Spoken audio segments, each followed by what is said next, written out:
Hello students, कैसे हैं आप लोग। आशा करता हूँ आप सभी लोग बहुत अच्छे होंगे। प्रश्न नंबर 19 तक हमने पार्ट 3 में कर दिया था। प्रश्न नंबर 20 में बोल रहा है कि x और y में एक संबंध ज्ञात कीजिए ताकि बिंदु x y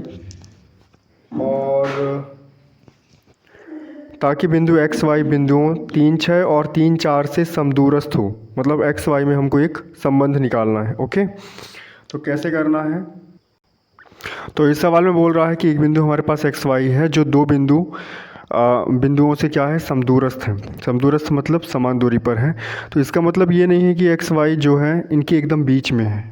तो ये डायग्राम ऐसा बनाना हो तो बना सकते हैं, या फिर ऐसा दिखा दीजिए आप कि एक बिंदु हमारा एक्स वाई है, ये बिंदु ये वाले बिंदु से भी उतनी ही दूर पर है जितनी दूर इस बिंदु से है, ऐसा बता सकते हैं। ठीक है, तो अब हम दूरी निकाल लेते हैं। पहले सबसे पहले 3 6 और एक्स वाई के बीच की दूरी निकालते हैं। तो 3 6 हो गया, हम x1 y1 ले लिए इसको और एक्स वाई को ले लिए x2 y2। तो दूरी का सूत्र होता है x2 माइनस x1 का वर्ग प्लस y2 माइनस y1 का वर्ग और ये वर्गमूल का निशान। ठीक है, तो अब जो मान हमने माना है, जैसे x2 का मान x था तो यहाँ पे x1 का मान 3, तो ये वर्ग हो गया, प्लस y2 का मान y था और y1 का मान 6 था तो 6 का वर्ग हो गया। तो ये दूरी निकल गई। ठीक है, यहाँ पे x का मान पता नहीं है इसलिए इससे ज़्यादा ये सॉल्व नहीं होगा। अब हम -3 4 और एक्स वाई के बीच की दूरी निकालते हैं। तो -3 4 को हमने x1 y1, एक्स वाई को हमने x2 y2 दिखा दिया। दूरी फिर से निकालेंगे x2 माइनस x1। तो x2 क्या है, x है, और y1 क्या है, सॉरी x1 कितना है, -3 है, तो इसलिए माइनस माइनस प्लस हो जाएगा। ठीक है, वर्ग प्लस y माइनस 4 का वर्ग हो गया। अब बोल रहा है कि जो दूरी है वो बराबर है, मतलब वो बिंदु जो हमारे पास था एक्स वाई वो दोनों बिंदुओं से बराबर दूरी पर है ना। तो मतलब दोनों दूरियां क्या होंगी, बराबर हो जाएंगी आपस में, इसलिए दोनों दूरियों के मान को बराबर किया गया इस तरह से। ठीक है, प्रश्नानुसार दोनों दूरी क्या है, बराबर है, मतलब समदूरस्थ है वो बिंदु, तो दूरी भी आपस में बराबर होंगी।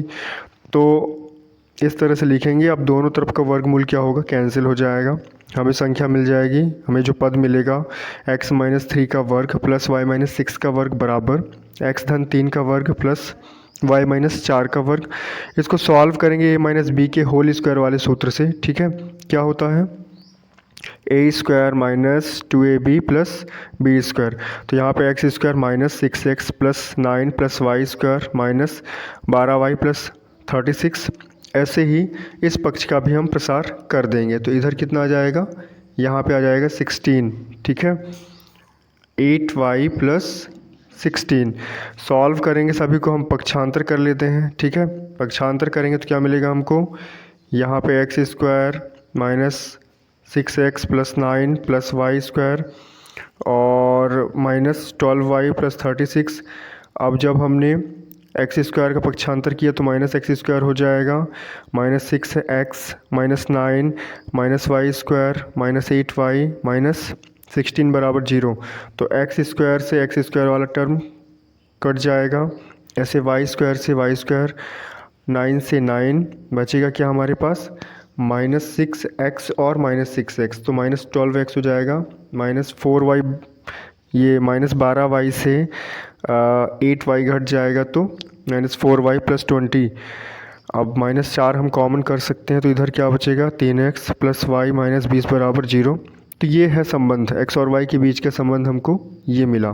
ठीक है, तो इस तरह से आपको करना है। जब भी क्वेश्चन इस तरह से दे कि x y में संबंध निकालो तो आपको ऐसे ही करना होगा। ओके, अथवा बोल रहा है कि यदि बिंदु A61 B82 C94 और DP3 एक समांतर चतुर्भुज के शीर्ष हैं, शीर्ष इसी क्रम में हो तो P का मान निकालना है। ठीक है, तो ऐसा एक समांतर चतुर्भुज बना लेना है। ठीक है जी, यहाँ पे हम इसके निर्देशांक जो भी हैं दिखा सकते हैं कि A के कितने हैं, 61 है, B के कितने हैं, 82 हैं, C के 94 और D का कितना है, P3। ठीक है, हम जानते हैं कि समांतर चतुर्भुज के जो विकर्ण होते हैं एक दूसरे को समद्विभाजित करते हैं, मतलब एक दूसरे को बराबर भागों में काटते हैं, बांटते हैं। ठीक है, तो मान लेते हैं जहाँ पे दोनों विकर्ण मिलते हैं वो निर्देशांक, वो बिंदु हमने ले लिया O, और उसके निर्देशांक मान लिए एक्स वाई। ठीक है, तो ए के निर्देशांक कितने हैं 6 1, इसको हम x1 y1 ले लेते हैं। सी के निर्देशांक है 9 4, इसको ले लेते हैं x2 y2। अब x बराबर, क्योंकि ये वाला जो बिंदु है ये दोनों का क्या है, मध्य बिंदु है, तो मध्य बिंदु निकालने का जो सूत्र है इसको लगा देंगे। x बराबर क्या हो जाता है x1 प्लस x2 बटे 2, तो x1 का मान हो जाएगा 6 और x2 का मान 9 बटे 2। सॉल्व करेंगे तो 15 बटे 2 मिल जाएगा। y बराबर y1 प्लस y2 बटे 2, तो 1 प्लस 4 बटे 2 मतलब 5 बटे 2 मिल जाएगा। ऐसे ही हम यहाँ पे ये वाले विकर्ण का भी मध्य बिंदु, इस विकर्ण का मध्य बिंदु भी क्या है, O ही है। तो यहाँ पे उसी फार्मूले का प्रयोग करके इसके भी मध्य बिंदु के निर्देशांक निकालते हैं। हम जानते हैं कि जब मध्य बिंदु एक ही है दोनों विकर्ण का, तो उसके निर्देशांक भी बराबर होंगे। x वाला x के बराबर होगा, y वाला y के बराबर होगा। तो देख लेते हैं निकाल के। तो b के निर्देशांक कितने हैं 8 2, जिसको हमने x1 y1 ले लिया है, और d है हमारा p3, x2 y2, o है हमारा जो अभी निकला है, क्या निकला है 15 बटे 2 और 5 बटे 2, जो हमारा क्या था एक्स वाई था। तो x बराबर क्या होता है x1 प्लस x2 बटे 2। ठीक है, तो x का मान तो हम निकाल चुके हैं अभी, 15 बटे 2 रख दो यहाँ पे, 8 प्लस p बटे 2। ठीक है, 2 को यदि हम तिर्यक गुणा करते हैं तो 2 से 2 क्या हो जाएगा, कैंसिल। तो 15 बराबर 8 प्लस p, और p निकालेंगे तो 15 माइनस 8 मतलब 7। तो p का मान यहीं से मिल गया है, क्योंकि जब आप यहाँ सॉल्व करेंगे तो आपको कुछ नहीं मिलने वाला। ठीक है, मतलब y बराबर y1 प्लस y2 बटे 2, तो y का मान 5 बटे 2 इधर मान रखेंगे तो 5 बटे 2 ही मिल जाएगा। तो इसको सॉल्व करने की आवश्यकता नहीं है। क्वेश्चन नंबर 21 में बोल रहा है कि दर्शाइए कि 5 माइनस कर्ण 3 एक अपरिमेय संख्या है। ठीक है, तो इसको कैसे हमको सॉल्व करना है, तो मान लेते हैं कि 5 माइनस कर्ण 3 परिमेय संख्या है, इसका उल्टा मान के चलते हैं। ठीक है, तो जब परिमेय संख्या है तो उसको हम p बटे q के रूप में व्यक्त कर सकते हैं। तो यहाँ पे मैंने a और b ले लिया है, जहाँ a और b क्या है, सहअभाज्य संख्याएं हैं। तो 5 माइनस कर्ण 3 बराबर a बटे b, और ये इसको हम यदि लघुत्तम लेके कैसे लिख सकते हैं, ऐसे b का लघुत्तम लिए, यहाँ पे कुछ नहीं है तो 1 ले लो, तो 1 और b का लघुत्तम b, तो यहाँ पे आ जाएगा 5b माइनस a बराबर कर्ण 3, समीकरण 1। अब देखो इस दोनों पक्षों को ध्यान से देखो, यहाँ a और b क्या है, सहअभाज्य संख्याएं हैं। यदि इसको सॉल्व करोगे तो हमको परिमेय संख्या मिलेगी, मतलब p बटे q के रूप की है ना। लेकिन हमें तो ये पता है कि कर्ण 3 क्या है, एक परिमेय संख्या है। तो एक तरफ परिमेय संख्या मिल रही है, एक तरफ अपरिमेय संख्या, ये क्या है, एक विरोधाभास उत्पन्न करता है। अतः हमारा ये मानना कि 5 माइनस कर्ण 3 एक परिमेय संख्या है वो गलत है। मतलब 5 माइनस कर्ण 3 क्या होगी, एक अपरिमेय संख्या होगी। ओके, 21 का अथवा बोल रहा है कि संख्याओं 26 और 91 के एचसीएफ और एलसीएम ज्ञात करना है तथा जांच कीजिए कि दो संख्याओं गुणनफल बराबर होता है एचसीएफ गुणते एलसीएम। तो कैसे करना है इसको, आइए देखते हैं। पहले 26 और 91 का इस तरह से हम गुणनखंड निकाल लेंगे। 2 से काटेंगे तो यहाँ पे 13 आएगा, 13 कम 13। 7 से काटेंगे तो यहाँ पे 13 आएगा, फिर 13 कम 13 कर देंगे तो 26 के गुणनखंड हमको मिले 2 गुणते 13 और 91 के 7 गुणते 13। तो एचसीएफ निकालने के लिए हम वो गुणनखंड लेते हैं जो दोनों में हो, है ना। तो दोनों में क्या है, 13 है, तो एचसीएफ कितना आ जाएगा इसका 13। और एलसीएम कैसे निकालते हैं, वो गुणनखंड जो कॉमन था, जो दोनों में था उसको एक बार लेना है, और जो कॉमन नहीं है उनको भी लेना है। सबका गुणा करेंगे तो 182 मिला। अब चेक करना है कि दो संख्याओं गुणनफल क्या उनके एचसीएफ और एलसीएम के बराबर है। तो कैसे करना है, ऐसे, ठीक है। गुणा करते हैं दोनों संख्याओं का तो कितना मिला 2366, और यहाँ पे एचसीएफ और एलसीएम का गुणा करेंगे तो कितना मिला 2366। ये बराबर मिल रहा है, मतलब हमारा आंसर सही है। ओके, रहा है कि x प्लस 3y बराबर 6 और 2x माइनस 3y बराबर 12 को प्रतिस्थापन विधि से हल करना है। तो सबसे पहले आपको दोनों समीकरण लिख लेना है ऐसे, ठीक है। उसके बाद समीकरण 1 या समीकरण 2 से x या y जिसका मान निकालना हो आपको निकालना है। ये जैसे x बराबर यहाँ पे निकाल सकते हैं 6 माइनस 3y, पक्षांतर करेंगे तो ये माइनस 3y हो जाएगा। ये समीकरण 3 हो गया। उसके बाद इस मान को चाहे आप इस मान को समीकरण 2 में रखना है क्योंकि हम समीकरण 1 से निकाले हैं, ठीक है। तो यहाँ पे x की जगह पे 6 - 3y रखा गया है, ठीक है। और -3y बराबर 12, 2 का अंदर गुणा हो जाएगा तो कितना मिल जाएगा 12 - 6y। अब -6y - 3y कितना हो जाएगा, -9y हो जाएगा बराबर 12, ठीक है। तो अब ये पक्षांतर कर दिए तो -12 हो गया, इधर कितना मिला 0। तो y का मान यदि निकालते हैं क्योंकि -9 यदि बटे में जाता है 0 के तो कितना मिलेगा 0। तो y का मान कितना मिल गया 0। अब y का मान समीकरण 3 में रखेंगे। समीकरण 3 क्या था, x बराबर 6 - 3y। तो यहाँ पे कितना मिल जाएगा हमको, ये तो 0 हो गया तो कितना मिलेगा 6। तो इस तरह से इसको सॉल्व करना है, ओके।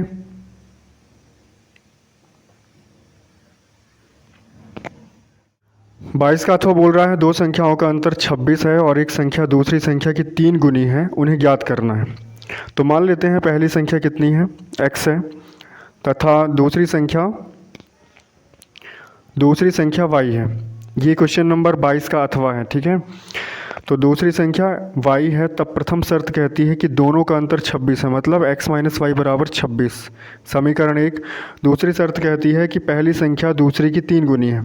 तो यदि हम ये मान के चल रहे हैं कि x हमारी बड़ी संख्या है तो छोटी संख्या की 3 गुनी कौन होगी, x होगा, ठीक है। तो x बराबर 3y, ये समीकरण 2। अब यहाँ से x का मान जो मिला है 3y, इसको समीकरण 1 में रख दो, मतलब x की जगह पे 3y। तो 3y - y बराबर 26, तो घट जाएगा 2y बराबर 26, y बराबर 26/2, तो कितना मिल जाएगा 13। तो ये हमको y का मान मिल गया है, मतलब एक संख्या हमको मिल गई है 13। तो पहली संख्या क्या हो जाएगी, x बराबर क्या था 3y था, इसलिए x बराबर y की जगह 13, 13 3 39 होता है, ठीक है। तो इस तरह से सॉल्व करना है। 23 में बोल रहा है 2x + 3y बराबर 11 हो और 2x - 4y बराबर -24 को हल करना है और इसमें m का मान निकालना है, जिसके लिए y बराबर mx + 3 है। तो सबसे पहले आपको दोनों समीकरण ऐसे लिख लेना है, 2x + 3y बराबर 11 और 2x - 4y बराबर -24। अब चाहे इनको आप प्रतिस्थापन विधि से हल करो या विलोपन से, तो मैंने इसको विलोपन से हल किया है। यहाँ पे 2x दोनों में था, तो यदि हम घटा दें तो 2x क्या हो सकता है, विलोपित हो सकता है, ठीक है। तो घटा दिया गया है दोनों समीकरणों को। तो यहाँ पे ये प्लस हो गया, तो 4 3 7y, यहाँ पे ये प्लस हो गया तो जुड़ जाएगा, कितना आ गया 35। y बराबर 35/7 मतलब 5 आ जाएगा। y का मान समीकरण 1 में रखते हैं। समीकरण 1 क्या था हमारा, समीकरण 1 था 2x + 3y बराबर 11।